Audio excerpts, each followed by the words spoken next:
All right. It is indeed a very, very good morning to you. Thank you so much for joining us this morning. It is the 28th of February 2023. Tarehe 23 mwezi ni wa pili mwaka 2023. Natumai ya kwamba uko salama. You've woken up well. It's another State of the Nation edition, the 28th of February 2023. And it begins right now. Kama kawaida, please when you join in, like when you like, we get to know that you're watching us. And like, please share. When you share, you give someone else an opportunity to watch the broadcast. When you join in, please like. When you like, we get to know that you're watching us. And like, please share. When you share, you give someone else an opportunity to watch the broadcast. Kuna Lucia, Ayiela. It's been a while. Hata mkwa kiuliza ule msichana aliandanga wapi? Ule msichana amekuwa akiwa in Nairobi, shughuli za kutafuta rent, Gerald. Shughuli za kutafuta rent. Kanairo yenyewe kutafuta kodi sio kazi rahisi. But it's good to see you. It's good to be here too. I'm actually happy to be back. You're happy to be back? Yeah. Are you sure? Yeah, I missed you guys. Can you sing us a song for being back? Niko na homa. But it's good to see you. I've also been saying the good stuff that you're still doing out there. Still very consistent in the fight. I learned from the best, so you are deep in the spirit. Yeah, we are keeping the spirit. You know, we are Kenyans and Kenya is our business, so correct. Yeah. All right. Orogo, good to see you. Good morning. Good morning. It's good to be back as well. It's been a while as well. Sijakuona kwa muda. Shughuli hapa na pale. Hata sisi tunafaa kuwa na shares. We hope we'll be shareholders in this government as well. Serikali ya Mungu. Orogo amekuwa international, ametuacha huku local na regional. But I'm here. It's good to be back and congratulations for the work that is here. Thank you. So much improvement and it shows that there's some seriousness. And it's just conducive and so well to be in this studio. So the seriousness was missing earlier. And you never told us.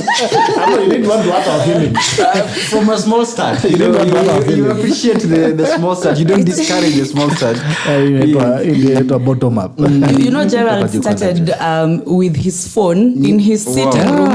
Behind zile curtains zenye wakale wanapenda. You know those flowered ones. Those ones. But it's good to appreciate the progress. It's growth. Yeah. It's really... Nilikuwa navanga shati na kinyasa. Shati hapa nafunga tai. Naingia set up. It's been a journey. It's been a journey. And I think it's a story that should be told. That everything is possible when you put your mind into it. Sure. You are able to achieve, and then people can partner with your vision as well to make it bigger. Like this one. And I'm also happy to see these are my daughters. Someone like Lucia, she's also pushing, and I'm sure she's doing amazing stuff out there. So we're proud to see more young people getting into the spaces that they want to participate in, and they're making an impact. Naona pia uko ngambo napanda mandege. Sisi ndio tupanda ndege tunapanga kwanza for 13 months. Na kusema every man one dozen. Tupanda jambo je sasa ya kwenda labda Kisumu ama Eldoret. Na sayo kwanza umengoja upewe offer na bonfire, sijui nani hao. Yaani bako ubagain kwanza utafute ile siku yenye ticket ni cheap. Bana. Ubook 3 months before. Jamaa anaongea English tu kwa ngambo. I think it's part of the progress as well. Just like you started, we also started in Kibera. Just community organizing, helping the communities. And ni mzuri kusema kwamba if you have a vision, people will partner with you. And you see, unaweka Mungu mbele, God first. And just putting your best into it, and you see that's how far people can come. Yeah, and actually talking about people partnering with you, I think the biggest breakthrough that has come through doing things and being committed to them is that people somehow believe in your dream and they partner with you. And I think a lot of times we really forget those people that stand with you. Some of those people would be even people like Lucia, who used to make time every single morning to be here and give us a conversation. There are people who partnered with us as well from outside, people like Ayiela Rama from the USA, Kina Keja, Kina Nane, a number of guys who have been with us, who have been in partnership. So I think when it comes to also celebrating our wins, sometimes we really forget where Yes. I mean, the people who have contributed to that journey. Yeah. So I take also this opportunity to thank everybody who has been part of this movement. Sure. Even the tech class who joined us every single morning. People have things to do, man. Yeah. Yote kwenye maisha iko ngumu. Bado mtu anaweka bundles yake anaona. Inasonga kwa mwendo wa kasi sana. Mtu anaweka bundles yake anasikiza upuzi tunasema every morning. Every morning. But you see also it's also the value that you add into it. You can see there's probably a lot of people doing similar things, but I think the touch that you give it, that the viewers separate whatever other platforms, but also to congregate here each and every morning. To just appreciating. Na Mungu pia. Ni God. Ni God maze. Ni God. Ni God maze. Haya, kabla tuingie kazi kama kawaida lazima tuende tuongeleshe huo ni God maze. Tuombe alafu tukirudi tunajua nani ameweza kuamka. Mighty Father, come before this morning. We worship you, glorify your name. Thank you for another opportunity to be alive. We thank you for the tacklers who have joined us. We even thank you for the panelists as we have this conversation made edify the fabric of this country. For we pray, trusting and believing. Amen. Najua alisema hii mwaka ni alisema weka Mungu mbele, weka bidii, na ongeza ukora kidogo.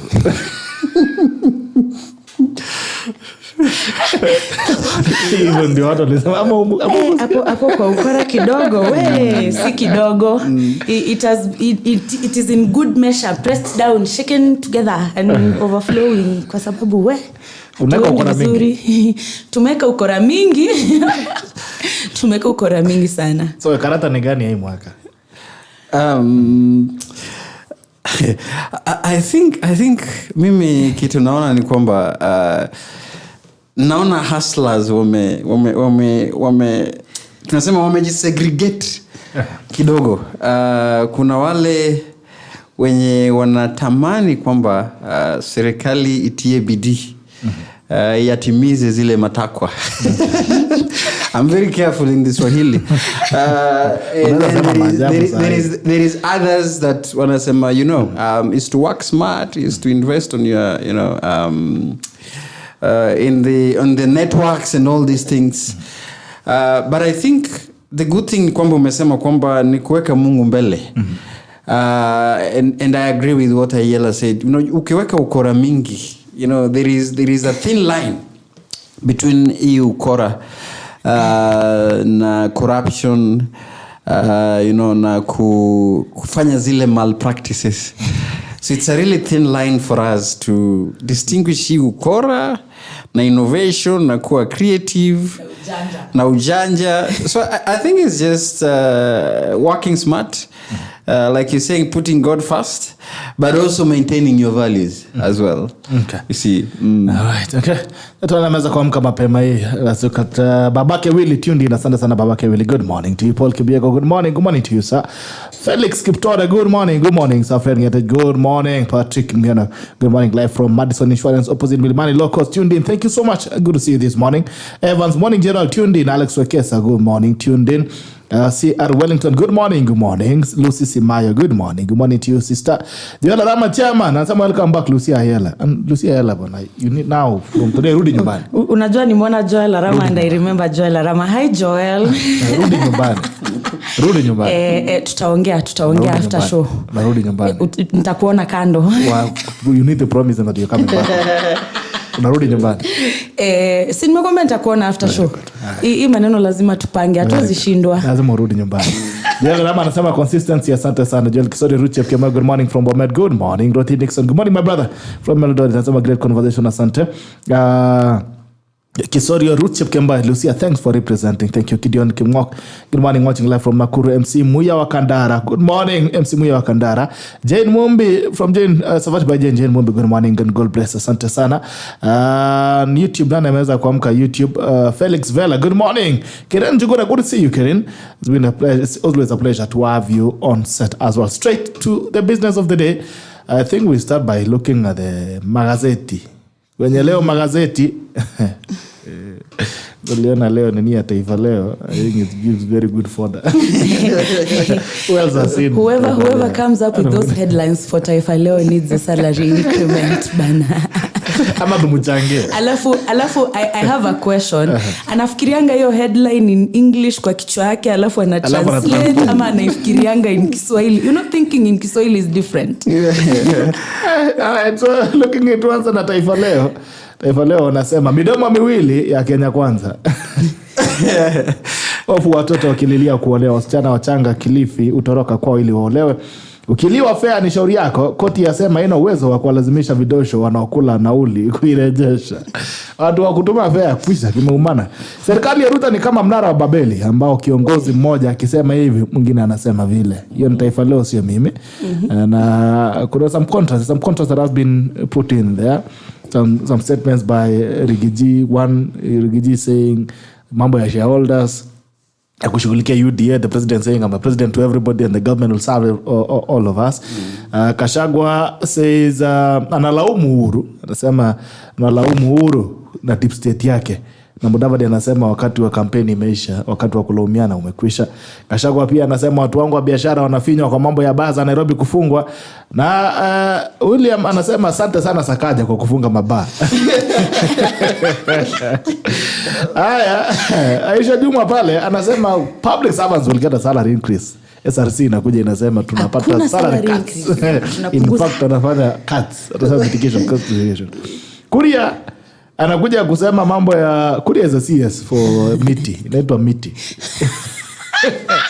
Anasema watu wa biashara wa China wakwende huko Uchina. Na PS wake Singoe, Dr. Singoe anasema kila mtu ako na nafasi ya kuweza kufanya biashara Kenya. Bora tu una nini? Una kibali ama leseni ya kufanya biashara. Haya, hiyo ni Taifa Leo. People daily, universities in crisis over vacant jobs, where the top leaders at least 29 public institutions lack substantive chancellors or vice chancellors as debate rages over increase in fees, right? Masid broke law and should be fired, tribunal tells Ruto. Haya, finally, Harun Masid has been put on the frying pan. 390 top civil servants to be sacked in new role. Mambo ni mengi, masante machache. Haya, the Star. Huru Raila man explored to rig poll, tribunal. Findings could open a Pandora's box for officials amid push for a commission of inquiry in the chaos that rocked Boma's National Tallying Center on August 15. Why I want it done on City Hall Billion Sakaja. A Senate watchdog committee as ordered Auditor General Nancy Kathungu to conduct a special audit on billions spent by defunct Nairobi Metropolitan Services. This even as Governor Johnson Sakaja lifted the lead on the system and financial mess inherited as serial. Right? Tempting target, Chinese robbed of valuables and cash in Kajiado. Where? Police are looking for a gang that raided a house occupied by a group of Chinese and robbed them of cash and valuables the weekend. The gang of 8 went to Saina Estate, Kajiado, armed with crude weapons and knives and forced their way into the compound of the Chinese who work with Kipeto Wind Farm. Ruto's LPG plan, good for the country. Michael Waikenda, that is on the opinion. Hapo mbele pia naona kuna kinatuju wako hapo, kina Amos wako. Haya. Amos wako. Amos wenu. Amos wako. Haya. I think that's it in the newspapers. Anything that you wish to comment on? Tanza na Lucia. Mimi niko same WhatsApp group na huyo mtu wa Taifa Leo. There's a lot of confusing things that are going on, Gerald. I am a confused Kenyan, by the way. I am very confused. What is going on? Is our government working together ama kila mtu anafanya venye anataka? You know, do they have a plan? I thought president aliwaita mahali 5-star hotel wakakaa siku kadhaa, kila mtu akaenda na plan yake. Nilisikia huko hadi kulikuwa na PowerPoint presentations. Why are those not reflecting in our day-to-day lives, Gerald? It's like the government is still in shock that they are the government. They wake up and things are just going the way they are going and they realize, oh my God, we are government. We need to do something about it. And then everyone panics. I spoke to someone from the Ministry of Health a few days ago. And he said, he's been there. He worked there during the previous administration. And he says, the current leadership at MOH is clueless. They have no idea what they are doing. Na ndio hizo pesa za NHIF tumeongezewa. Mimi sijakataa kulipa ushuru. I am willing kulipa ushuru even if it's going to take 75% of my earnings, as long as hiyo ushuru inanisaidia kujitegemea. But contrary to what is supposed to happen, unalipa ushuru, hiyo ushuru haikusaidii kujitegemea. Another thing, there is a discord between kile kinasemwa na kile kinaendelea.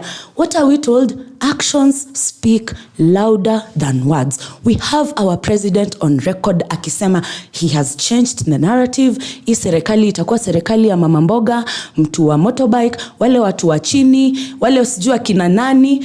List ya CAS imetoka 100+ names. Mimi si kuona jina ya mama mboga wangu hapo, si kuona hata jina ya kama wa Motura, and I am wondering kwani alikuwa anaongelelea kina nani ama definitions changed. And funny how after being elected mama mboga, mtu wa nduthi na watu wa chini hawajatajwa anywhere. So honestly, can we have a conversation as a nation? You know, even God says, come let us reason together. So can our president reason with us and let us understand where his words and his actions are at, because he is a double speak person, and even the Bible condemns that. Which man of God are you if you cannot stick to the promises that you've given your people? You've been given the leadership to shepherd the people of God, and you're doing a horrible job at it. What's the point? Wacha kutudanganya huku. Sit down and work. And I agree with Musalia Mudavadi. You guys inherited a shitty government, a shitty economy, everything, and we understand that. But what are we supposed to do about it? You're in power now. Can you change it? Kukuja kutulilia huku Twitter. Unataka tufanye nini? So ukipiga kelele Twitter, mimi nafaa kupiga kelele wapi? Kama wewe ndio uko kwa hiyo ofisi na uko Twitter unapiga kelele na mimi nafaa kupiga kelele wapi? Alafu unakuja kupiga kelele Twitter, unampigia nani kelele na wewe ndio uko in a position to change things? I see senators come to Twitter to rant, and I am wondering, you sit in the Senate. What is it that you don't understand about being a senator? Our deputy president is on a roll. He just wants to lash out at all of us. Mr. President and your deputy president, can we first get an image consultant? Because that is not an image of power. You are not inspiring confidence in these people, and you have inherited a people who have trust issues with the government. Your speech is supposed to be inspiring confidence in our leadership and building trust. But no, you want to lash out at us and tell us kuna wenye share, kwenye kampuni. Tumetoka kwa wenye nchi, tuko kwa wenye kampuni na wenye shares sasa. How is that supposed to unify a divided nation? Well, you're not the one who divided us, but what are you doing to unify us? You know, I have very many questions. I have very, very many questions. You have very many questions. Clearly, I can see it. I can see it in your face. Orogo. Yes, sir. State of the nation. Well, I think first of all is to appreciate and agree fully with Lucia. We are having a very weak state of the nation. Let me say the state of the nation is at its lowest. Because one, we have a government, and a government that claims, legitimacy, a government that claims, being voted overwhelmingly by Kenyans, and the IEBC ratifying that decision by allowing the government, declaring the government. As such, normally we say that when you carry the Bible and swear to protect and swear to defend and live by the Constitution of Kenya, by that far, it says that you are responsible and you take responsibility for what the Kenyan bear. You cease to be a leader of an ethnic region, but now you inherit the leadership of a nation. That is by declaration when you carry the Bible and swore. This was not only by the President of the Republic. He began by swearing, and then the deputy and all the servants and public and civil servants that are serving this government. Let me also be fair enough that we have seen that the government wanasema kwamba they inherited an economy that was down south. Dilapidated and an economy, some have declared it was a banditry economy. Some of these government offices, there's evidence wanasema kwamba they found the coffers empty. There was nothing. And so they are starting to repair that economy from zero. Well, there's always 100 days for each and every government to give a report. And so far, how have they, fared on by the responsibilities that they were given? I am perturbed, like any other Kenyan, Gerald, that one, like Lucia has mentioned, every leader is complaining about the inability, the ineptness not to take responsibility and to tackle matters that are facing Kenyans. Every leader. You see, Kenyans believe on this government. Kenyans voted this government. As to, whether it was fair, free and fair, I think that's a discussion for today or another day. It's still in court and it's still the process. But the government was sworn in and taking the responsibilities. Now, I have seen also in papers, and like you mentioned, there's a doublespeak. Is the President of the Republic of Kenya reading differently from the Deputy President? And if that is the same, then are they serving the same government? That is a question that we should put into retrospection, okay? One, the term presidency combines a function of a president and the deputy and some people in the council of the president. And that by and large, they're supposed to speak the same language. Bitok, you saw what strained the last government is the deputy pulling on one direction, the president pulling on the other direction. That was a strain on the government post-2017. But this is so early that we can see that the government, the president, as the figure of a national unity, is trying as much as possible sometimes, I'm not saying all the times, sometimes to strike a tone for national unity. Even as late as yesterday, saying that this government is a government that serves every region, whether you voted us or not. The government strives. The president is a figure of a national unity. Whether you voted him or not, he's supposed to serve. He's supposed to lead. And that is where the buck stop. Now we have a deputy president who's gone, tongue slashing, like, Lucia said. Well, instead of striking a tone of national unity, you have put the Kenyan nation as a private company with no apology. When you are corrected, you go ahead and repeat this. But he's a truthful man. In another, there's a thin line between being truthful and appealing to ethnogeographical interest. That is a thin line. Being truthful and being condescending. And you see, that is the problem that we are having. And that's why I'm saying the state of the nation, we are deviating from having a united nation, from having a nation that is striking a code of unity, from having a nation that is pulling together to have an economic recovery, from a nation that is striving so much to heal from the effects of post-electoral period. But we are having some sections of the government still not believing they are serving and still on the elections mood. This is so far very, very, very, not very good. But lastly, in short, we must learn from our neighbors. Statements like this, we are still reeling from our neighbors who have not really healed from xenophobia. How does it begin? It began by people saying that some private investors are not part and parcel of running this economy. That is how xenophobia begins. By whipping a certain constituency of people or a region to rise up in arms against some private investors. And you see, this time it looks that it could be Chinese. Next time it will be Nigerians. And the other time it could be Ghanaians. And it picks up. And before you know it, it will turn to be an ethnic thing. So we need to be very careful about the statements that we make. And I'm happy with the PS from that statement, standing timid, that as long as you stand and you operate in the law, Kenya provides an interest-based trade policy that is non-discriminatory. Can we begin our conversation from that end? Okay. All right. Before we get straight into the issues of the Chinese and the other people who are fighting in the country, Irene Masit, the tribunal has decided that she needs to be hexed and removed from IEBC as a commissioner. She was still fighting. She was the only woman standing. Now that you cannot say, man, the only woman standing at IEBC from the Cherera 4. The other ones fell off, including Cherera herself. Irene Masit was the only woman standing, and she has been recommended for hexing. Now, on that note also, the tribunal has said and made a statement that the Uhuru and Raila government operatives tried to interfere with the elections. What do you make of that, Lucia, and what are the consequences going forward?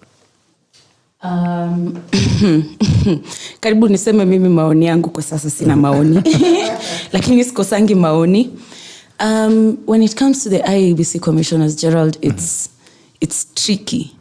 I haven't read their oath of office or the act that puts them in office, so I'm not conversant with which law was broken where by who. But the one thing I know is that we have freedom of speech. Yeah, have freedom of choice. Just basic freedoms that the Constitution gives us.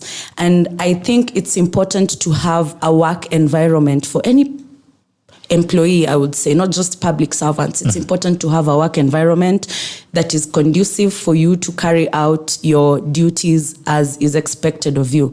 Now, when it comes to IEBC, there's a lot of blame games. There's a lot of blaming going around. This one did that. This one was supposed to do this one did not. Who so and so interfered? Because if the script was flipped and the guys on the other side were in government and the current government was not in government, we would still be in the same situation. I trust you me. There'd still be those allegations being thrown around, they interfered, they stole, they did this, they did not do that. So it is a whole mess that I don't know how it's supposed to be figured out, because you cannot have two different terms and people just resigning, citing challenges with the chairman and not looking to the chairperson of the IEBC. Why did Roslyn Akombe leave? Because it did not start with Akina Cherera. It did not start with Akina Cherera. It started with Akina Akombe. So why did Dr. leave? Why did we have problems in that setup? And then we just came back and now we have problems again in the same setup. Fine. People might have tried to interfere. They might have been working for that side or this other divide. But isn't it supposed to be an independent institution? And you see, Gerald, that is besides the point. The point here is we have weakened our independent institutions. Do you now think the judiciary is independent? Does it feel like it is independent? Does parliament feel like it is independent? Do we actually have a state parastatal that feels like it is independent right now? It is not, and it did not start now. It started with the previous regimes that have existed. So we've built a culture of fear where if you do not do as the powers that be wish, then you're axed and it's the end of your career. So I don't think we have an independent institution as we speak right now. And I'm sorry to say, I don't even think the office of the president is independent. Even the office of the president. Orogo. Yes. Well, I agree to some extent. But before, why are we into this, we've reached to this extent, Gerald? There are provisions for independent commissions and independent offices, I think should be enshrined very well in the chapter 16 of our constitution, which really spells out what the far, these offices can go, and the non-interference by any state actors or any other, forces from anywhere. This has been a tribunal that has its work was cut out from the selection. The judge, Chair Agre Muchelule, stipulates, put forward the terms and conditions for this commission. So while I was reading through briefly about their report on IEBC, they mentioned one is three areas: violation of Chapter 6 of the Constitution on leadership and integrity. And they also cited being complicit by agreeing or trying to tinker the outcome of elections last year. We must also be cognizant that while that directive was given and the recommendation for the commissioner Irene Masit to be removed, the tribunal exonerated her from any of the inadequacies of occupying that office. In fact, the recommendation says that they have not seen, or there is no any proof that Commissioner Masit did not qualify for her functions. And going by the statement and the witness by the chair, the outgoing chair or the former chair, Wafula Chebukati, the bench indeed evidenced the fact that Irene Masit was qualified and worked so well with the chair until the day when the results were supposed to be announced. Then that is when she deviated from being together with other commissioners. Now, what does that really says? It points towards a direction where we had commission that, going by the report, there was compromise. There was a push by other so-called forces to make the commission tinker with the outcome of the elections and by extent interfere with the will of the people. That is what the report says. Listen, there is something that is quite intriguing for me. One, by the fact that immediately after the report was handed over, just maybe in less than 2 hours, the president gave the names of the selection panel, just as that. The 7 who are representing the selection panel, the Parliamentary Service Commission, the political parties liaison committee, the Interreligious Council of Kenya, the Law Society, the representatives, the 7 that were given, just few hours after the report was handed over.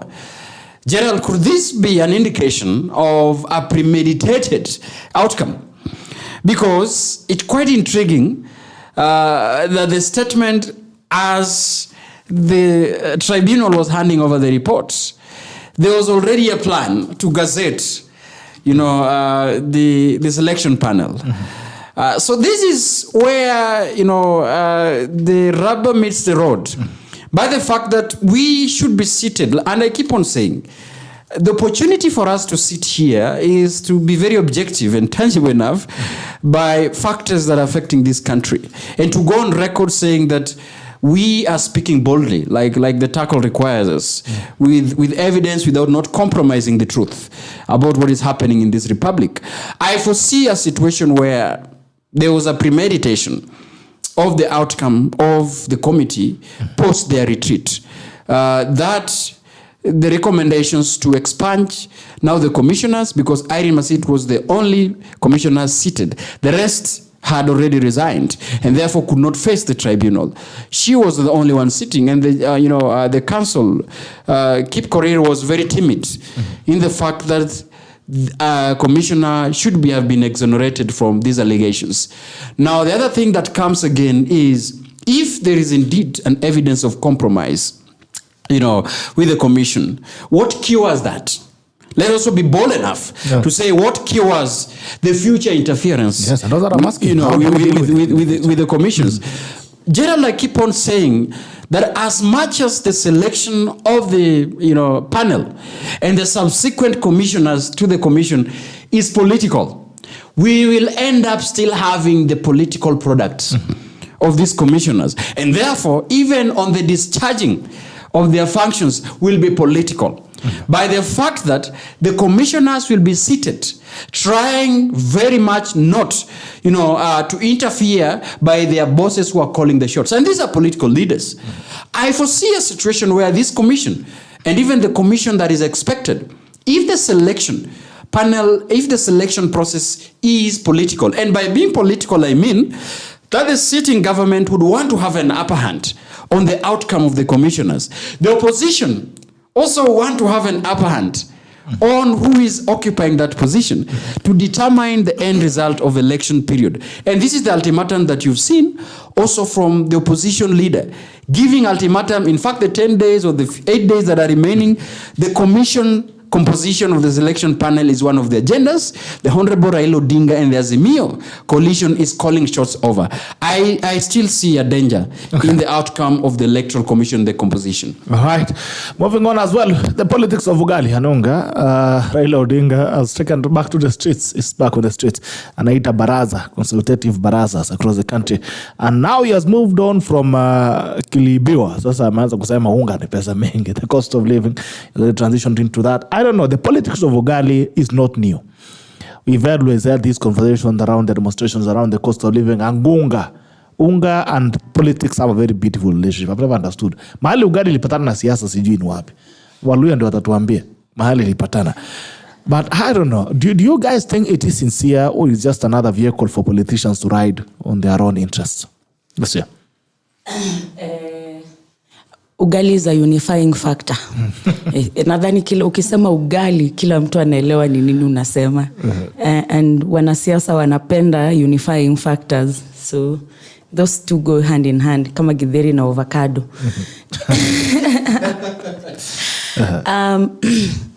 There's a genuine concern about the cost of living.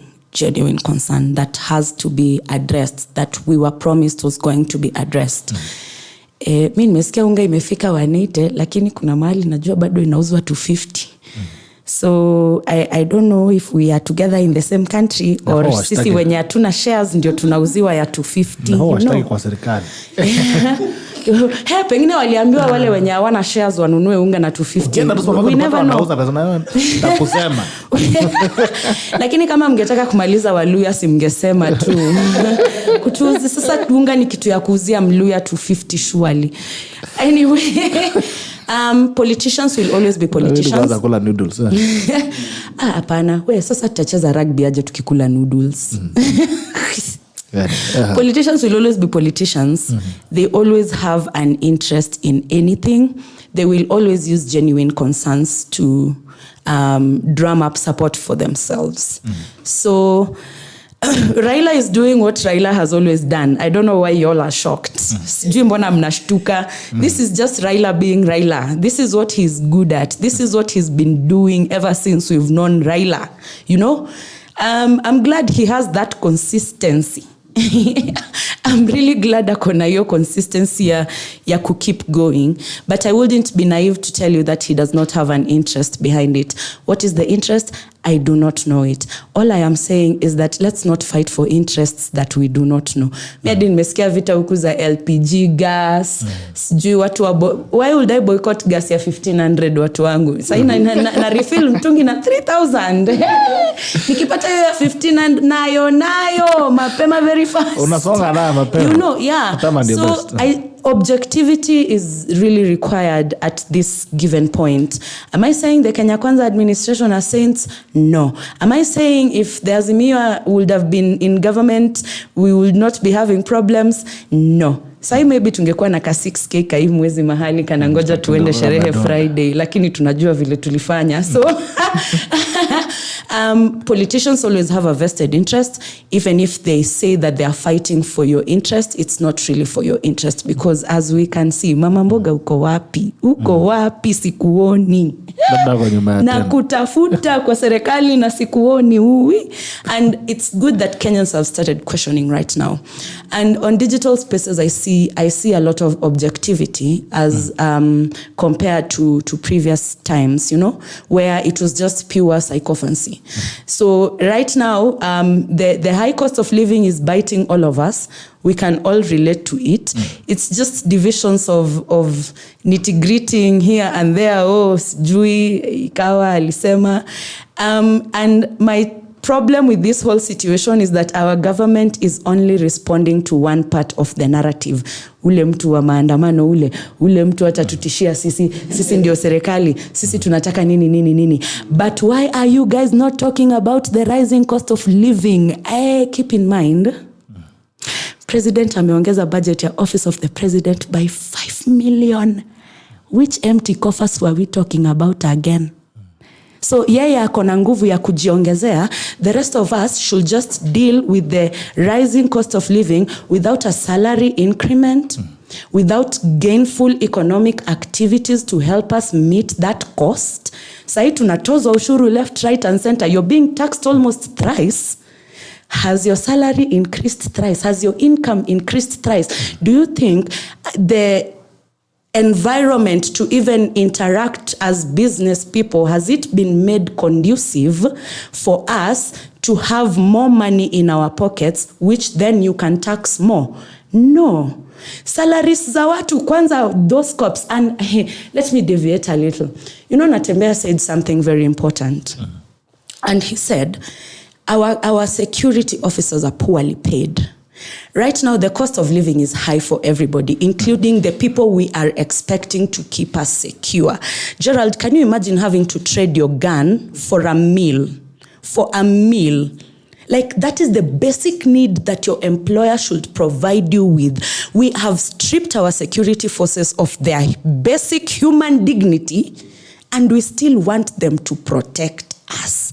We have been stripped of our basic human dignity just to be able to have the power to purchase, and we are still expected to pay tax. You know, it does not make sense. For me, I honestly, if it's making sense to you, make it make sense to me, because to me, it's not making sense, honestly. And it's not to be blind to the challenges that the current administration has. And I would say it's only been around 5 months, 4-5 months. Yeah, so it's just the beginning of it. But you see, even this beginning is just looking and feeling very confused. Because show me a Kenyan who's confident that in the next 2 years, we will be on the right track as we were promised. I will wait for that Kenyan. Right. Orogo, the politics of ugali and the people driving it, and the hypocrisy, of course, behind politicians that ride on that politics of ugali. Now, the issues of ugali, like I said, has never been new. We had the issues of ugali in 2017. We had the issues of ugali back in 2013. We had the issues of ugali and onga in 2022. Now, the people who are fighting for ugali now are the ones who are defending the cost of ugali in 2022 elections. You remember?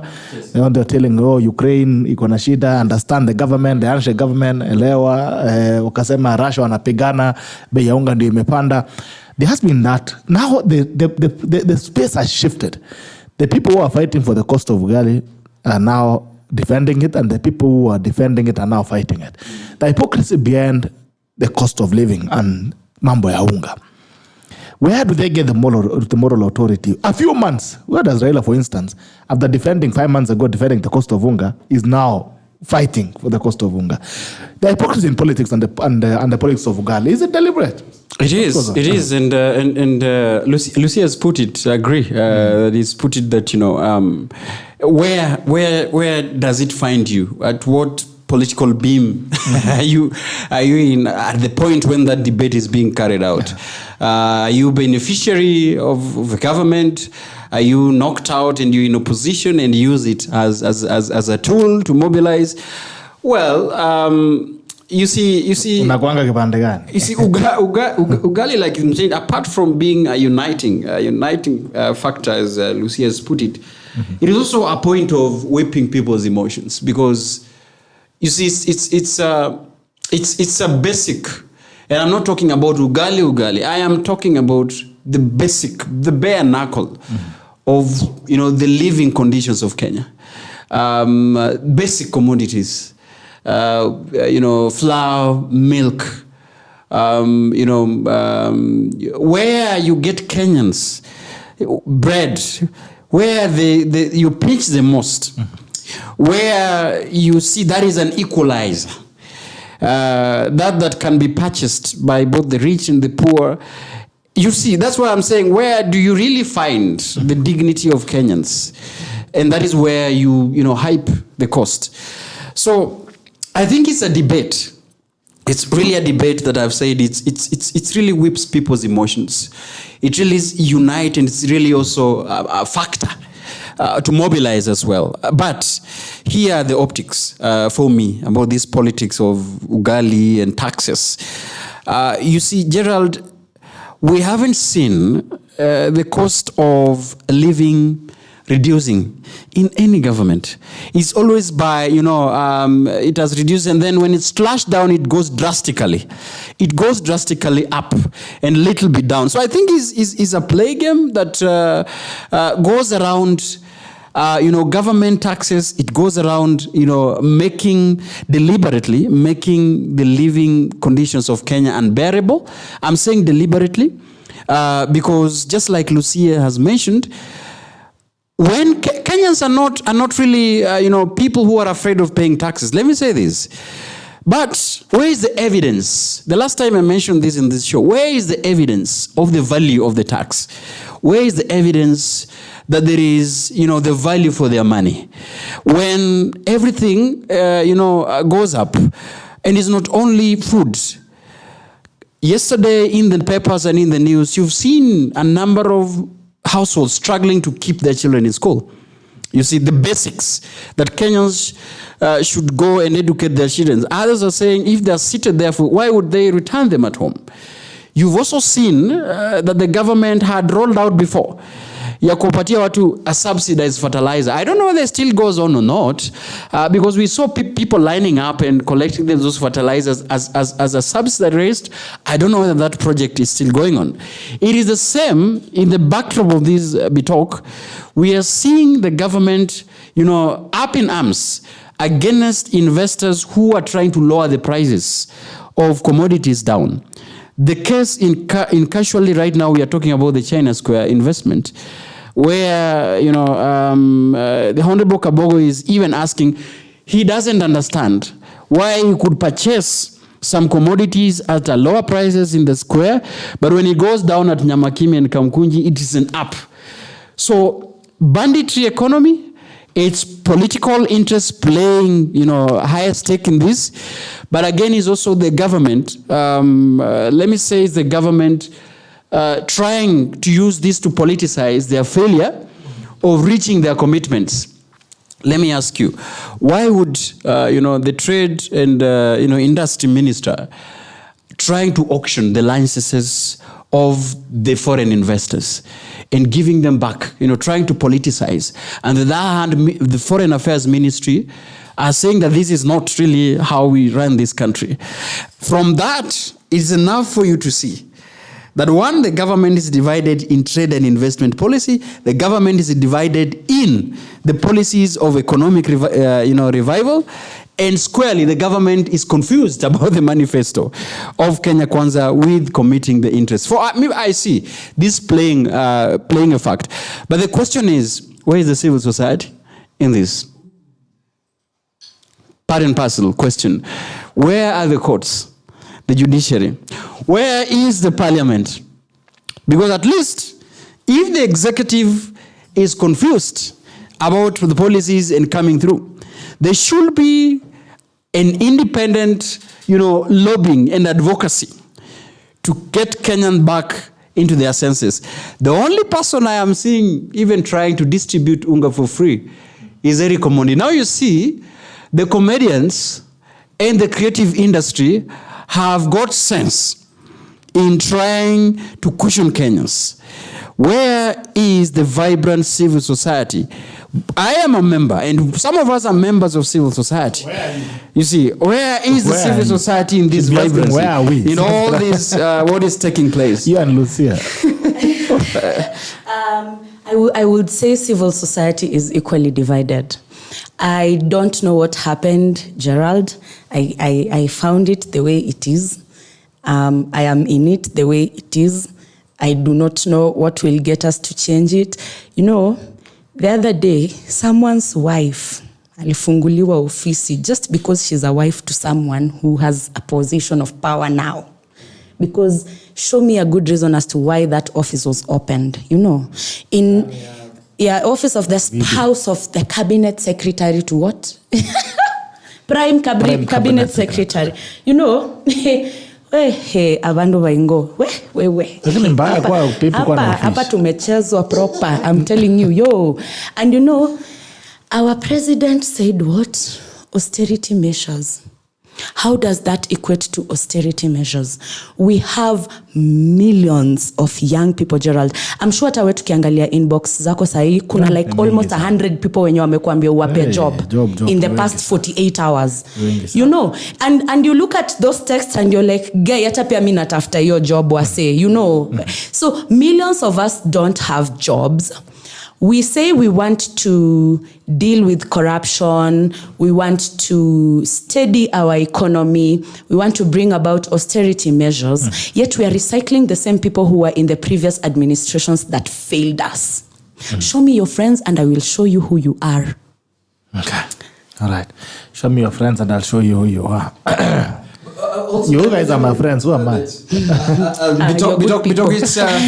It's also fully buying, getting a sense of our dissatisfaction with, what who are being recycled, and it's an evidence that the space is being occupied by, the old guard. Look at the list of the CAS proposed. You see, look at them. And you see, let me tell you something. Politics will always play out by the sense that Bitok, even if you are the president of the republic, even if you get an opportunity, naturally, by default, the first people that you look around are people who had been probably gracing your shows and people who had been, just like you appreciated them. It defaults by that. Yeah, you see, cabinet, you see, utafuta Lucia umpatie cabinet secretary for gender and all prime this. Cabinet. Prime cabinet. Naturally, the office of the spouse. Naturally, human beings are inclined to that. But then the law also provides that even as we do that, there needs to be diversity on the outlook of what we give. There needs to be an appreciation of the talents and regional balance by what we give. And you see, Cleo has crossed over and is now the general secretary of UDA. Look at the effort that he's done, and give the devil his due. He's been upfront trying to equalize, trying to force his way out, trying to make sure that he's visible within the political arena in both on these political parties. But again, I always want to be fair as well to these conversations. Gerald, we must always question that opportunity, when it meets preparedness, then is good. Let us also be very factual about this.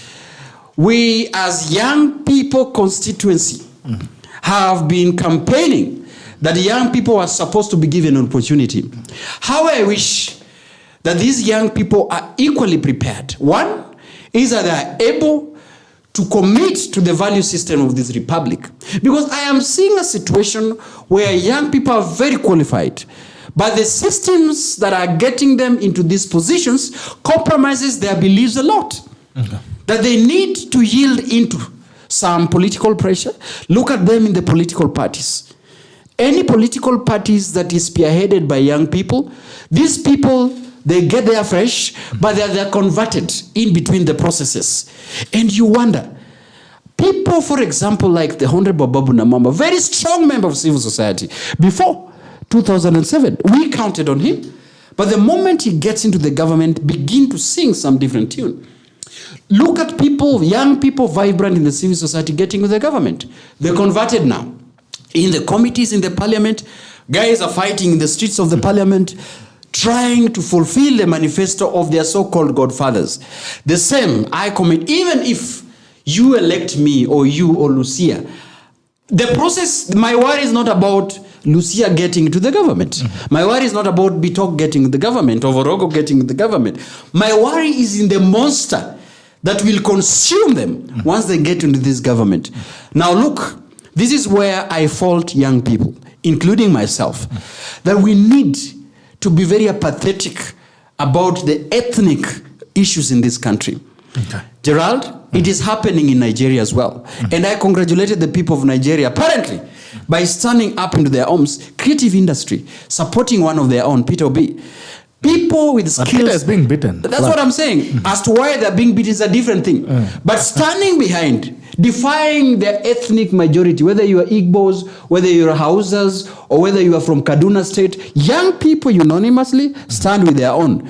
As to why the government or the systems will convert that, this is what I call into this nation. Once we are able to galvanize our numerical strength and stand so strong and say that the value system of this republic into this, I doubt when we are highly prepared. We are qualified, but I doubt when you are highly prepared to beat this system. All right. Okay. Justus Boy, good morning to you. Karibu Lucia, asante.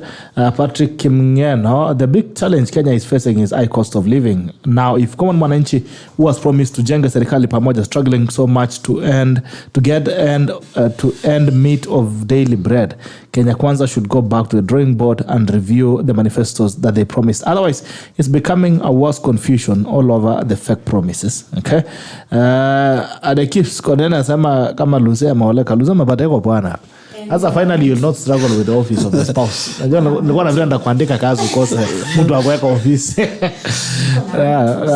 Clearly. Uko na mtu tayari? Niko na mtu. Maendeleo hii mwaka is 2023. Haya. Munga lita continue morning tuning in from Convent United Kingdom. Good to be part of this morning's edition. Asante Mr. T, the MC, tuned in from Eldoret. Eric Ongayo, let them open the server to know to know the truth. Okay, Paul Kibiego, the Ruto government doesn't have any plan. It is only meetings, churches, and traveling. Let the government put their house in order and work on what they promised during the pre-election. We don't want more promises. Joel Arama about the office of the spouse of Prime Minister. I think Lucia has already spoken on that. Gideon Kimdo, good morning, watching from Nakuru. Santa Sana to Nakuru. Joel Arama, I support the idea of being prepared. Yes, and I do also agree. A lot of young people make a lot of noise, but a lot of times they are not really to take up those responsibilities. Felix Bella, good morning. Isaiah Kimunai. Good morning, Gerald Bitok. Isaiah Kimunai, sorry, from Nairobi. Looking forward to an interesting conversation. Looking forward to hear from Edgar, Kosgey and the rest of the panelists. Pato Kimgana, good morning. Good morning to you. Pato, wait, good morning. Pato is disagreeing with Lucia. Lucia Ayiela is a story peddler and is not bringing value. I think that is your view. All views are appreciated. Yeah. Anasema mambo iko sawa. Kaboni anasema mambo ni hatari. Hii Kenya a lot ni kubaya. You know? And there's something that I've also noticed what you guys are saying. If there is an interesting development that has happened in the area of politics, it has to be the objectivity of criticism.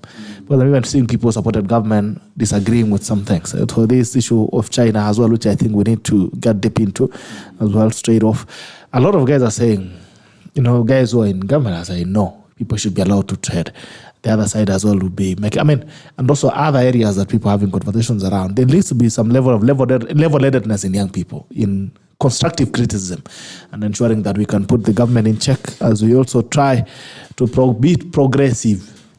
Also, the president has launched gas, gas, and has promised cheap gas for all Kenyans, and also he has said by 20 what? In the next 3 years. The next 3 years, every household in Kenya will have mutungi gas. And they also promised to other economic measures to ensure that they can stabilize the economy. What do you think about the president's agenda on ensuring that the economy gets into recovery? Do you think it's viable, Lucia? How's it working? Kama David ndiye akumbuki manifesto yao ilisema itapunguza bei ya stima.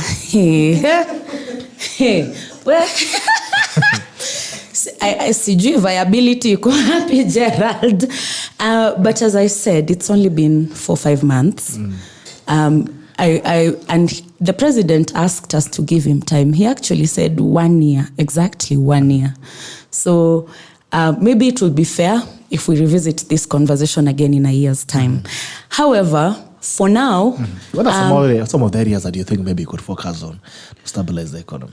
Let's start with this trade issue of Chinese people. Gerald, tuko na deni ya Wachina. Wakiamua kutudai saa hii tutaenda wapi? Kwa sababu tumefukuza mtu wao Kenya, tutaenda wapi? I feel like our CS wa miti responded reactionary. It doesn't set an agenda. It doesn't help to review policy. It doesn't help to improve the situation. We cannot function as an island.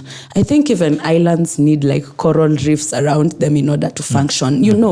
We cannot say now we are going to do this with the West alone. We are avoiding the East. No, we already have relations with these people. We owe them money, and they're already in our country. So there's repercussions to everything that we do. But I would say I would want my president to focus on first employment for young people, rather than recycling all those people you think were loyal to you. Because when someone else with more money than you, Mr. President, shows up, tutabaki na Faruk Kibet. Hey, people will shift very, very fast. This loyalty is very fickle, Gerald. It is very fickle. Very haina foundation. Wacha tu niseme haina foundation. Kana songanga. Employment for young people, health sector, and then provision of food. Gerald, we cannot be giving aid to Turkey, yet we have people dying in Garissa, people hungry, people not, watu wanaenda shule na wazazi wao, ndio wazazi pia wakule ka lunch pale shuleni. And I am not saying we should not help countries that are in crisis. We should, but charity begins at home. Charity does begin at home. We cannot claim to be philanthropic to other nations, and we are not philanthropic to our own people. Sometimes I wonder if the people of northern Kenya realize they have leaders that they can hold accountable. And I'm focusing on employment, health and food, because Gerald, we need to grow our economy, right? That's what our president is saying. And also education, confusion ya CBC. Nimesikia jana watu wa junior high school wanaenda kuhesabu maharagwe kwa class alafu wanarudi mtaa jioni. And I'll tell you this from the Asian tigers, which are a very good example of how they grew their economy, right?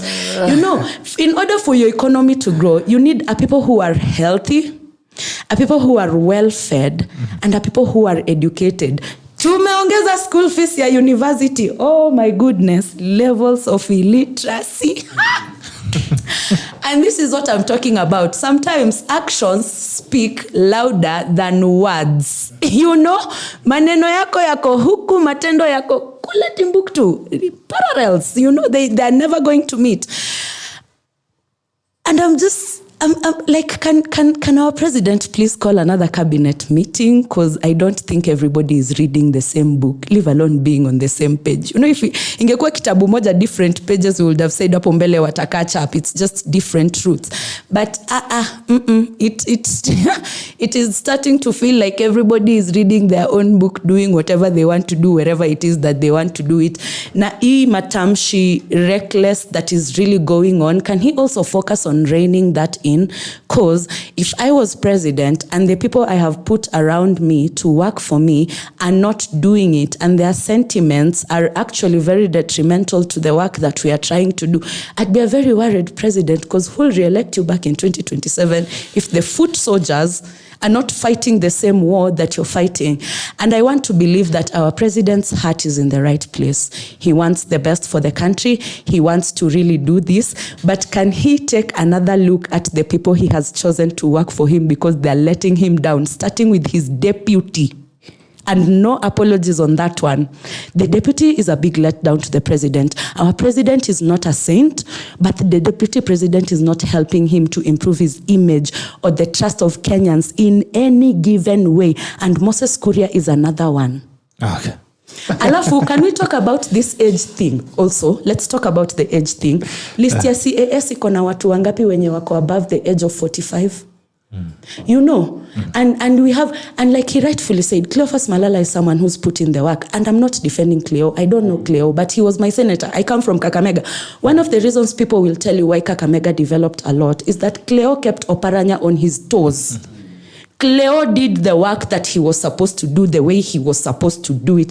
And for that, big up, man. Like, we're giving you your flowers because you deserve them. And we have so many other strong young people out here who can do an equally good job. Why the heck do you feel the need to bring back Ongwae, who failed in his own country and failed his own people? Do you now think kwa sababu umempatia cheo ata improve? And this is what I'm telling about. Show me your friends and I'll tell you who you are. So if our president is surrounding himself with people who have failed and people who are detrimental to the work that he's trying to do in revamping the economy, people who don't even remember what his manifesto said, then he's going to be a failing president, not because he's a bad person, just because he chose the wrong company. Okay. All right. Orogo, the president spoke in Mombasa and he said that, give me time, I'll stabilize the economy. Do you think we're being too hard on him? Do you think as Kenyans we're being too hard on the president? No. Doing enough to figure out a path for this country. I think he's just high expectations, and Kenyans have high expectation in the government, and it's not the first government Kenyans are holding to account. I mean, just like I said before, any government that comes into place, wanasemanga 100 days, you see, and then you give a report, ile kitu umefanya for 100 days. If it doesn't match up to what you promised, then I think Kenyans will be on your shoulders. Because first of all, they'll see you as a liar, someone who really lies to them. But the moment they begin to develop that perception, you will have a very hard time, especially when you have a strong opposition that are playing into the, you know, into your situation, in the situation that are there in that context. You will find it really, really, really difficult. One, I think, and I still continue to agree with Lucia. By the way, Edgar has been, I don't know why Edgar's seat is empty today, because Edgar has been a fierce defender of this government, and I wish that we could have listen to you know yes, and yeah, for a different, you know, like but of course we are just trying to be very objective and fair. And you'll be balanced in our conversation to make it you know, objective. But this is my put. Starting with my input, starting with the economic situation, and like I said before, and of course you intimated that we're going to talk about it. Yes. One, Kenya has got an open policy for investment. Mm-hmm. And as long as you are an investor, both local and private and international investor, that is a law-abiding, you know, investor, Kenyans operate, because we are operating on a capitalistic, you know, system of both government and system of economic, you know, economy. In that, we are having an open and free market economy, where you invest. And you are able to run a business where the willing buyer and willing seller. This is what we have as a free, open market economy. We are not a socialist, state.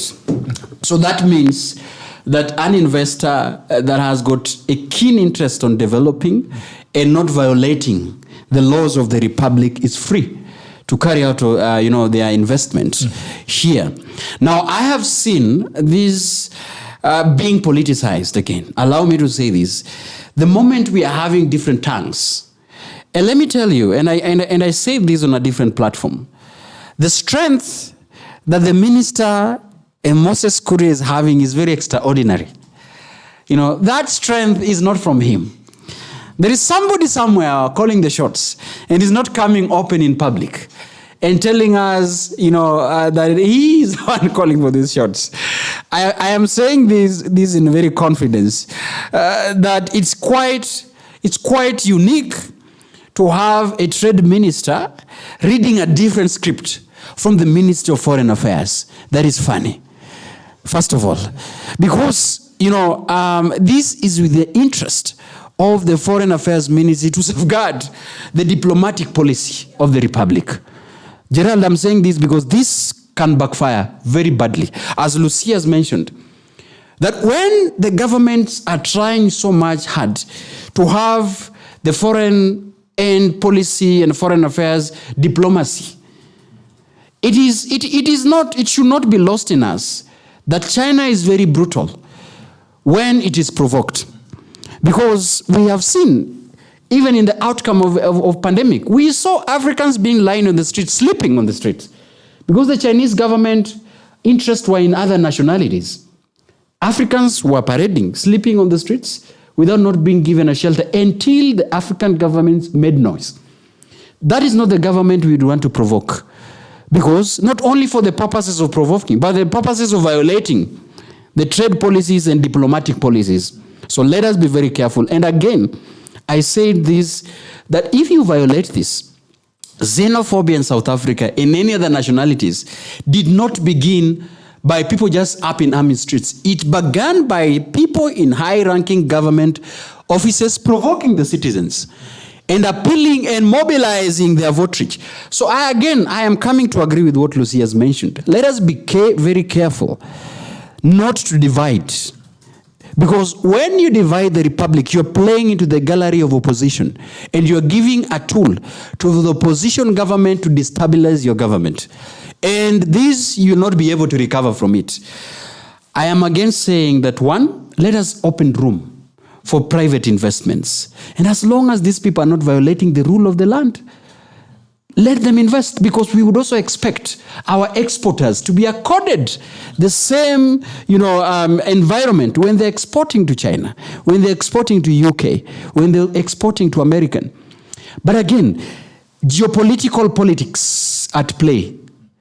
You see, previous government and President Uhuru Kenyatta, however much he had very challenges, but President Uhuru Kenyatta was trying to balance the geopolitical interest. Alikubali wa China wakuja wa invest, okay? Alikubali kufanya business with the Chinese, but at the same time, we maintain US as the leading, trade partner. We maintain France. We maintain the UK. We could sell flowers to the UK. Even some of them we could export for free during pandemic. Flowers, we could give them for free, although there has been controversy about that. But at the same time, we did not provoke the East. We did not provoke Russians. We did not provoke. So I am saying here, it is this government that claims to be having a business council where David D is the chair, where all these people that, have skills and have, policies are occupying that positions. Are they only good in paper, but poor in the implementation?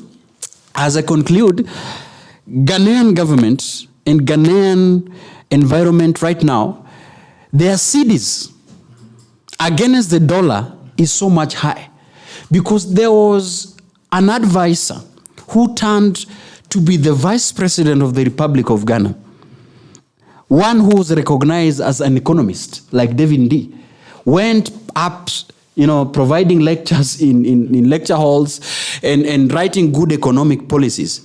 But when he was given an opportunity in the office, the Ghanaian, economy went downtown. And you saw the clip that was going around when they were saying now we have an economic Maguire. I think you saw that clip. When the members of parliament were now saying now we have an economic Maguire, who is helping the foreign investors score against this government? Who is helping the opposition score against the government of Ghana? Let us not be careful to go that direction as well. Imagine. He's having a good time somewhere in London. Anyway, I would like you to weigh in on the issues now of China Square, and it continues. So later, I actually tried to have a conversation with CS Kuria this morning, and I don't know where that is heading, but I don't know what you guys think about this. Also, is it wrong to protect the traders? Lucia. There's a point that people on Twitter have been making. Now, it is in the form of this statement, and I quote, sijaona Wasomali waisili wakipiga kelele. Sijaona. End of quote. Now, I want to say that I get where CS Kuria is coming from. He needs to protect the traders. He needs to protect the interests of the traders.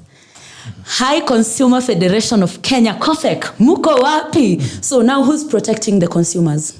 Kuria is doing his job. He's protecting the traders. He's protecting the trade industry. Who's protecting the consumers? Because, Gerald, the same things that were being sold in China Square, you'll find them elsewhere just for thrice the price. Mi kwanza inaniuma sana kwa sababu sikuwa nimetembea huko.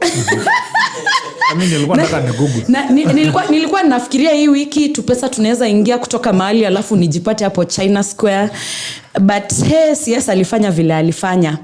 All in all, Gerald, government can only create about 8,000 jobs in a year. Yeah, we need the private sector to create employment to fill in the gap where government cannot. Recently, I like what Aisha Jumwa said. I know a lot of people think she's clueless, but she said something very important. There are a lot of people who've already attained the age of retirement but have asked for extensions, and they've been given those extensions to work for more years, you know? So it's just these jobs. Kuna tu wazee fulani wamezikalia, as I like to call them, they're our ancestors, fossil fuels. Anyway, there's something called the art of transition, and I'm going to use football to explain this. You see the way Pep Guardiola has managed Man City. Every season there is a rotation. The squad that wore the Premier League, I think 3 years ago, is not the same squad right now. And that is where Klopp failed. But you see, there's something called a transition where you get to a place and you understand, my time here is done, let me move on. Our fossil fuels in this country do not understand that. Hello, Papa Toli.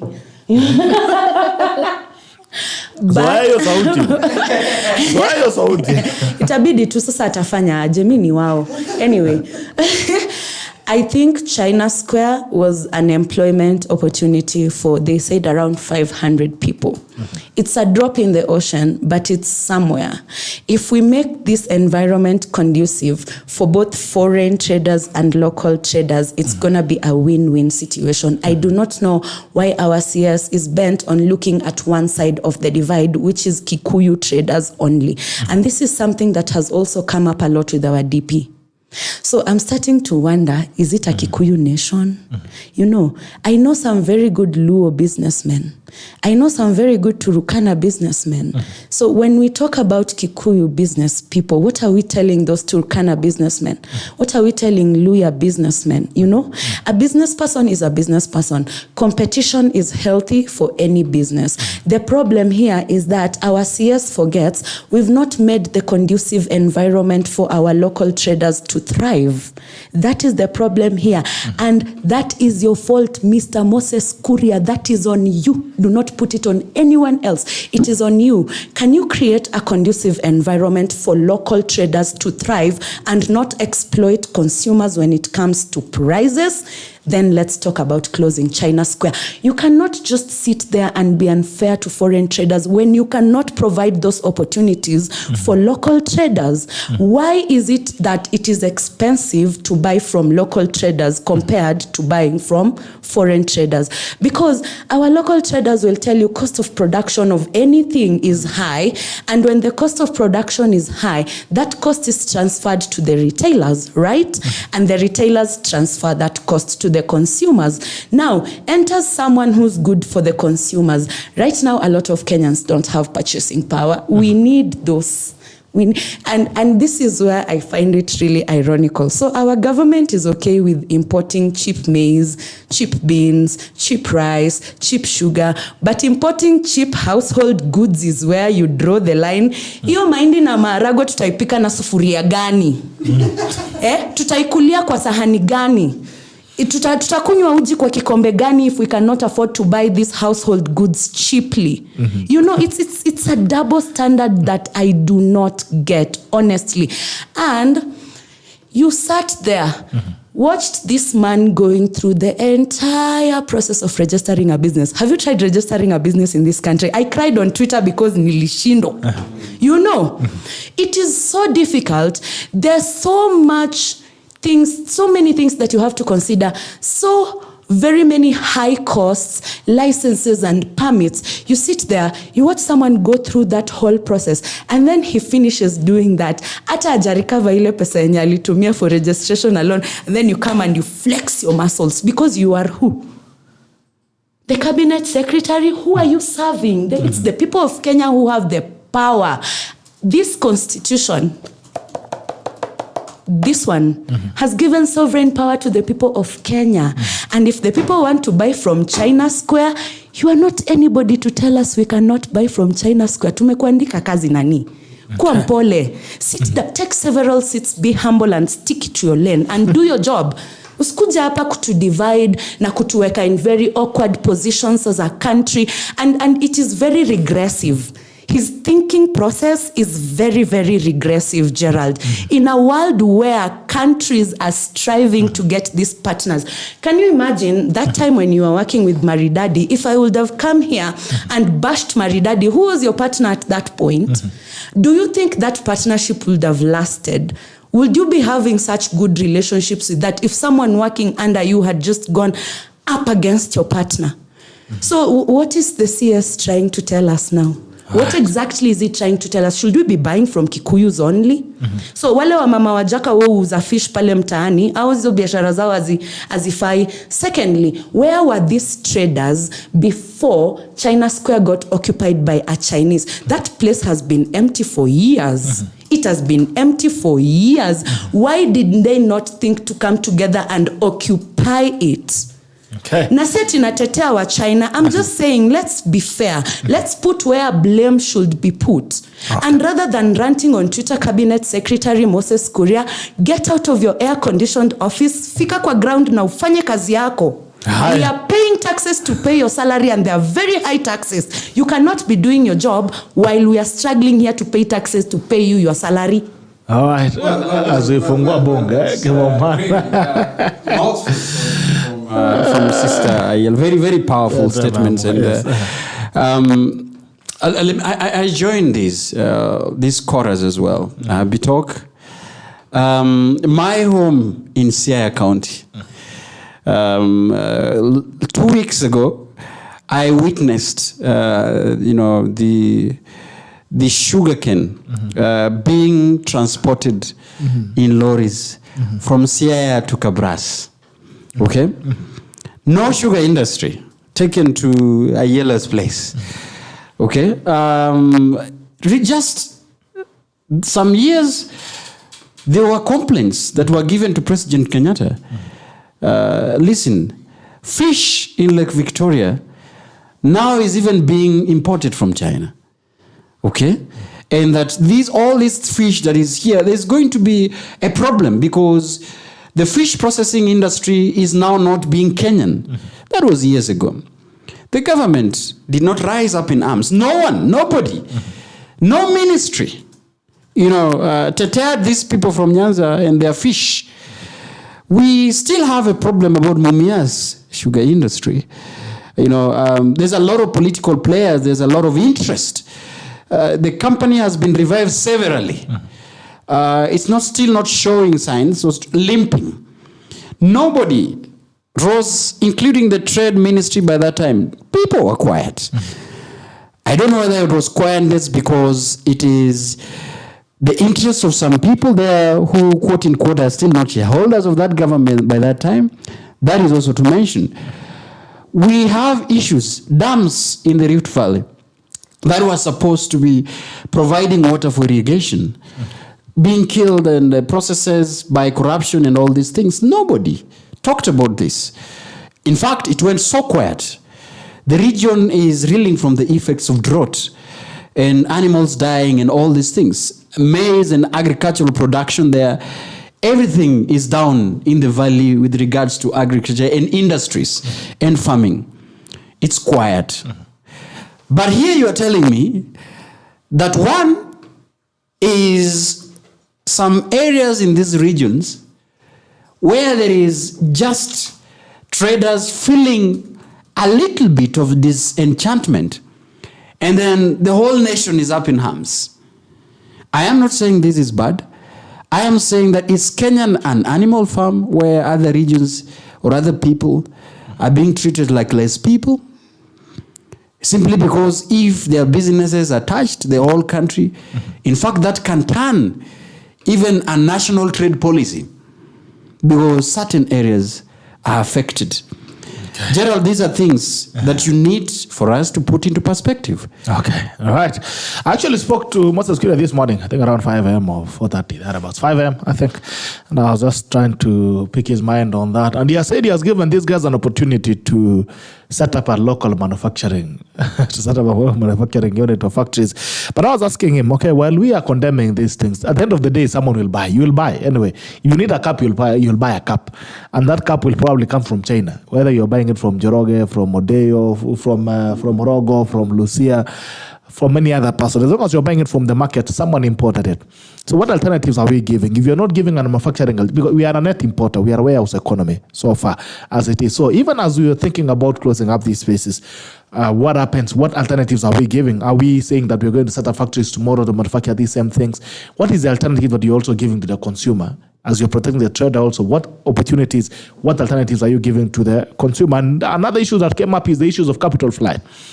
And yes, Chinese are very good in terms of lifting capital. They'll trade in your region, but then they lift the money back to China. But then again, you look, for me, I'd never heard about the is it Unified Mall or whatever it is, the name of the way that place. I've never heard about it until I heard about this China Square thing. So the question is also, what is the net effect of those activities in that area? What does it do? Does it not provide value in terms of spurring that economy within that region? For the first time, I was thinking actually of taking a Google map and driving to that side to see what goes on there, what goes from the hype. I was telling him, okay, what does that mean? Does that also mean that the rent will go to China? Does that mean also the salaries will go to China?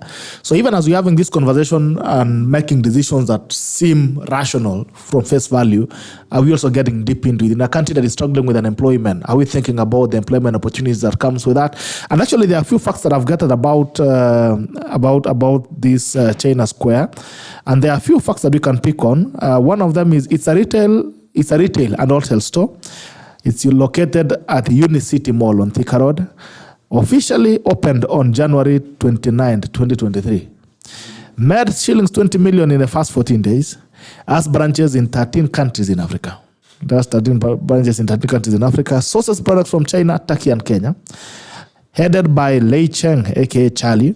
Sells commodities at cheaper and affordable rates. Closed indefinitely on February 26 for reorganization. So I think it calls for a bigger debate, that we move away the emotions from it. And we look at it from a very pragmatic point of view, in terms of, even as you're thinking about protecting the traders, what happens to the consumer? In a place where we always think about the traders and these other guys, what happens to the consumer? As a consumer, what deal do you get? Do you feel that also the same platform is giving you protection? And also, what opportunities, what other alternatives are we giving? At the end of the day, we'll buy these things. This thing that we are using in this studio is not made in Kenya. So if someone came here and told me I cannot buy from China, wherever I source it from, because I need to protect someone who's selling any, I would have a lot of questions to ask. So I think we need to get off the emotions out of this game and try to look at it for what it is. On that note, bunge la mwenye nchi inafunguliwa 0731 027727. Bunge liko wazi 0731 027727. Bunge 0731 027727. Bunge liko wazi 0731027727. Naweza piga simu na kuweza kuchangia kwa mjadala. Ni kuna watu walikuwa wameanza kuuliza nambari ya bunge, niyo tulibadilisha kidogo nambari ya bunge, so you can use that 0731027727. 0731027727. Gabon sir, I'm supporting you 100%. Morinta Lucia, happy to see you. Yeah, asante sana. Morinta, we had missed you, right? Kabonza naweka namba ya studio. Namba ya studio ndio 0731027727. Emma Bobby, mambo mazuri hapa. Asante sana. Joel Rama, I would like to see or read some of these CSs resigning. Okay. What is the source of LPG gas? Hiyo ni chemistry. Sijui labda nani jamaa ameenda ngambo sana Orogo, labda anajua. If the economy continues to cut out, no amount of money will buy loyalty. All right, looking in on YouTube as well. Atticus now, good to see you. Silas Kangogo, good morning. Logged in from Sotik. Asante Atticus now, trade with all. Asante Atticus all the way from the United Kingdom. Kenya must be neutral geopolitically. Do not allow the Americans or Chinese to push you around. Kenyan interests first. Atticus now, good morning. Gerald and the whole tackle team. Good morning to you, my brother. Good morning, Lucia, and glad to have you back. Excellent point, Lucia. Who is looking out for the consumer? Lucia, ako spice kwele, fiery lady. All right. Rahab Kiuri, what is it that Lucia have against Kikuyus? Very shameful that Lucia can keep talking about Kikuyus, the whole community, because of what she disagrees with one CS. Then she should apologize to the Kikuyu community. Lucia, respect the seniors and the ancestors. Please style up. Long is a life of blessing of God. Silas, look, I think the government should look at the win-win situation. Without China Square, would that place have employed the number of people? Would it have had a tenant that adds value? I think those are some of the very integral questions that comes out of this conflict, China Square conflict. And we need to find a good way forward. I would like to respond to Rahab. First of all, good morning, Rahab. It's nice to meet you virtually. To answer your question, I have nothing against Kikuyus. I love Kikuyus. You all are very good business people, and we need that in this country. However, I have a problem when the leadership of the entire country chooses to focus on one tribe as if the rest of the tribes do not matter. That doesn't mean I have anything against Kikuyus. I have a problem with the way our leadership singles out one community. Secondly, I have not offended any Kikuyus. I do not feel like I have a reason to apologize for anything I have said. Lastly, old people are ancestors. It's not a disrespectful name. It is what it is. I am a millennial. I speak differently from the way maybe your generation might be speaking, but that it is what it is. So. Okay. Have your headphones on? Headphones on. I see we have Chairman Arama. You can have your headphones on. We have a call. And headphones should be Mali. All right. Okay. Hi. Good morning to you, Chairman. Good morning, Gerald. Good morning to you, sir. How are you? It's a good day. Umeleta Lucille nikasema leo hata sitalala. I'll make sure I stay awake until I hear speaking. Hapa mambo imechamuka kidogo. Leo naona mambo imechamuka, lakini Gerald, to be honest, these are some of the concerns we really need to have as a country. One, can we convert our country into a producing country? In other words, why don't we source our own raw material and make goods in our own country that we can sell to our people and also outside? When you are complaining about somebody bringing their goods into the country and selling them cheaper than your traders, then you're missing the whole point. The question should be, why are your traders selling expensive? What are you doing that is, what is the cost?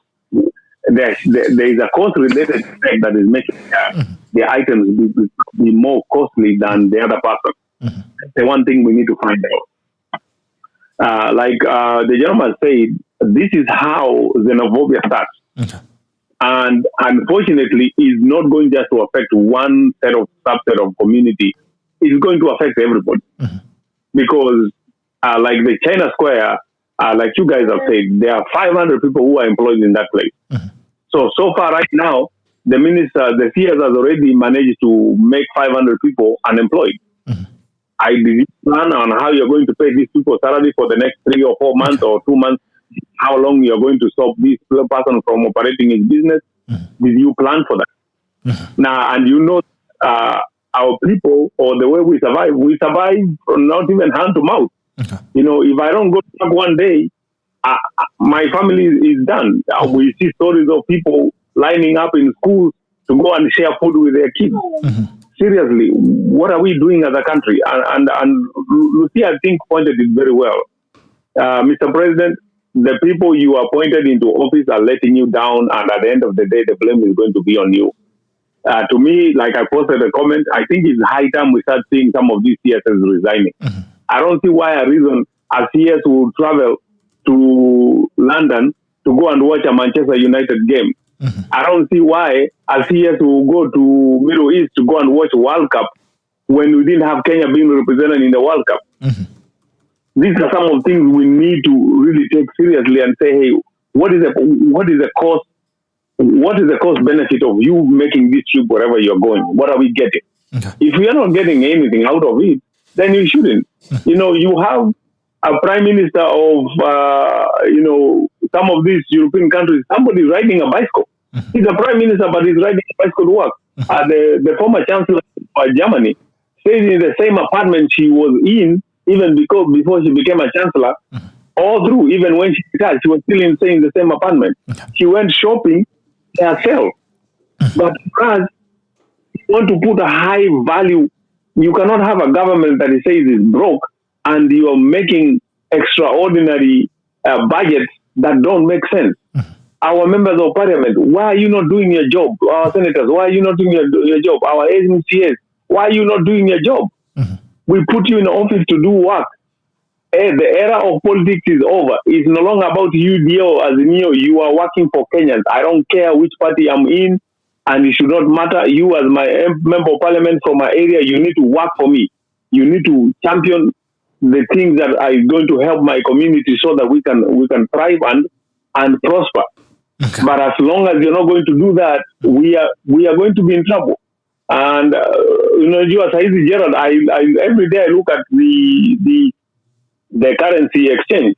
Right now, the dollar is exchanging at our apps that we use is like 128, which means it's roughly about 135, 137 exchange rate at the local. If you are buying right now, maybe 135, 137. That is not a good sign. It means we are in serious trouble economically, and if we are not careful, it's going to get worse. It has hit 200. Which means then you cannot afford to buy things from outside the country to bring it. So when you China that's why they are cheaper. Because he's using his local currency to buy his items and bring them to Kenya. Okay. But you as a Kenyan, you have to convert your Kenya shillings to yen or to US dollars, then you go buy the items. The US dollar is so high right now, you can't afford it. Yeah. So we just need to have a serious conversation. Otherwise, Lucia, what wanna complain about kuita watu ancestors? Me, that was a fun for me. Don't worry about them. They just need to understand your language, and that's it. Okay. Thank you so much, man. Good to hear from you. Right. Asante. Asante, Joel. Yeah, thank you, bro. Mambo ndio haya. 6 minutes past 9:30. 6 minutes past 9:30. I wish to take your tackles of the day. I'll start with you, Lucia. So I want to be fair, and I want to say that the current administration deserves to be given time before we can start pushing them for what they said they'll do or they'll not do. However, the trajectory that they've currently taken kind of speaks a lot to Kenyans. We've been down this road before. We know how it ends. So when Kenyans are talking, they're not talking from a point of confusion, from a point of bitterness, or from, not knowing what we're talking about. We've trusted our leaders over and over again, different election cycles. They've promised us things. There's a crop of people who are now grown-ups, watakuwa first-time voters in the next election, who were promised laptops that they never saw. So you see, that generation is already growing up with the distrust of political leaders. And we have now a new generation of well-informed and educated people who are not afraid to ask questions because we have not lived with the Moi trauma. This older generation wants to box us in this box of Sijui 1972. We don't have the Moi era traumas. We were raised to be confident. We were raised to question. We were never raised to accept and move on. If you're not satisfied with how you raised us, that sounds like a you problem. But you're the generation that raised us to be this bold, courageous, and inquisitive, and we are doing what you raised us to do. Now, can you sit down and let us do what we are doing? Because this future is ours. Yours is gone. You had your time to do your thing. You did your thing or did not do it. It's our time to do our thing. Now watch us and give us space. Orogo, your tackle of the day. Mambo inajamuga. Kenya is a democratic republic. And by that means we are, governed by the rule of law, that we respect human rights, and that we safeguard the interests of the people. We have a government that took charge and swore that they will defend, uphold the Constitution of Kenya. This country is taking a direction that is unprecedented as we speak. Why is this happening? Because we have seen that the government is not united in delivery of services. The government is not united in their calls for unity, reconciliation, and pulling together to form and restore the economy of this republic. And therefore, with this happening and the effects of economic downturn, we are staring at a situation where the republic and the state of the nation is very weak at this point. My tackle is that all the government stakeholders, be it you are a leader in the public office and a servant that is serving people, must fast track your responsibilities and be accountable enough far from the work that you're doing, and even from the posture, what you're saying and how you're saying it and how you're doing it. I think this is very important for us as a republic. One, we are also not only here to hold the office bearers accountable, like we are calling for responsibility of the citizens as well. Do we have a situation where we have devalued, our citizenry or our system and patriotism? This is what I call into. In a situation where Kenyans are clapping and cheering people who are spewing hate in the pulpit, in a situation where we're having religious leaders acclimatizing and supporting people who are spreading division statements in public, how low can we get as a republic? And I think it's important for us that we call on to the accountability from all people. If the executive fails, then judiciary cannot fail. Then the parliament cannot fail. It's both bicameral parliament that we are having, the legislature and the National Assembly. And this is where we have the independency, that the three arms of the government, as much as they're working in tandem with one another, there must be complete separation of power to safeguard the interest of the citizens of Kenya, but also to uphold the Constitution of Kenya. And I think lastly, it is important for us as citizenry to know our role. That the chapter 1 of the Constitution of the Republic of Kenya bestow that all powers lies on the citizens and can be exercised directly through petition, through protest if we are dissatisfied, or directly through our elected leaders, indirectly through elected leaders. Let us hold them to account to deliver what they were called upon to deliver. And otherwise, thank you, because that is my tackle for the day. Thank you so much, ladies and gentlemen, and every tackler was joined us as well. This has been the State of the Nation edition of the 28th of February 2023. 28th of February 2023. It's been a pleasure having you. Always a pleasure having you. The tackle could never be without any one of you. Thank you so much, Lucia, for making time. Thank you, Daniel, Orogo, for making. And by the way, it's Daniel's birthday. So. Yes, it's Daniel's birthday, so you might have to use your services for singing happy birthday. Mimi niko na sauti ya kumtoa nyoka pangoni, lakini atatoka atuume sisi wote. Wacha tusirisk. Imbia lazima uimbie Daniel happy birthday. Lazima uimbie Daniel happy birthday. Aya, na nyoka na sauti ya kutoa nyoka pangoni. Ile nyoka nayo tu. Ile yenye nilipewa nijikubali. Sasa uweke tu happy birthday hapo kwa YouTube, Gerald. Unakataa kuimbeko. Happy birthday to you, Daniel. We are proud of you. I don't know how old you're turning now, but we're happy to see you and all that. But very soon, also, kwenye wanafuata kina Lucia wataanza kukuita ancestor. You're turning older. I'm actually looking forward to being an ancestor, Gerald. I'm looking forward to transitioning in this life, getting to the age of like 60, 70, just being able to sit under a tree with na guata ya uji, and dispense wisdom. And talk to young people and tell them, me when I was 20 years old, I used to be fire. Unajua sasa hiyo itakuwa miaka zimeadvance, niwaambie back in 2020, those old days of 2020, this is how we used to do it.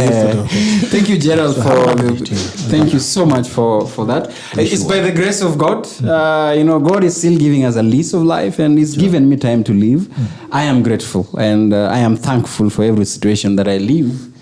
All glory and honor be to Him. Hallelujah. Amen. As a bishop, I bless you. Thank you so much. Amen. You. And may you live long, and may you live to see your children come through. Keep doing what you do. Keep working hard, and things shall happen for you. Happy birthday, Daniel Orogo. Enjoy your day. Thank you so much. Jack Claus joined us online. It's been a pleasure having you. Until tomorrow on See Us on Wednesday. I wish you a very good day. Take care and bye-bye.